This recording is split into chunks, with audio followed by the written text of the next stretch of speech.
গোপালপুর গ্রামের পাশ দিয়ে বয়ে গেছে এক নদী।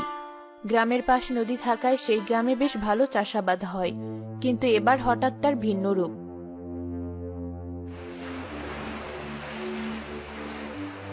এই রতন, তুই তো এক মনে কাজ করে চলেছিস, কোনো কিছু খেয়াল করেছিস?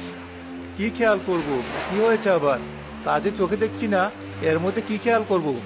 তুই দেখ, নদীতে কেমন জোরে স্রোত বইছে, আবার বাজারের দিক থেকে চিৎকার চেঁচামেচি শোনা যাচ্ছে। আমার কিন্তু ব্যাপারটা মোটেও ভালো লাগছে না। তাই তো, এই সময় নদীতে স্রোত থাকা স্বাভাবিক, কিন্তু এমন স্রোত তো স্বাভাবিক নয়। আর বাজারের দিকে এত চেঁচামেচিরই শব্দ বা আসছে কেন? চল তো একবার গিয়ে দেখি।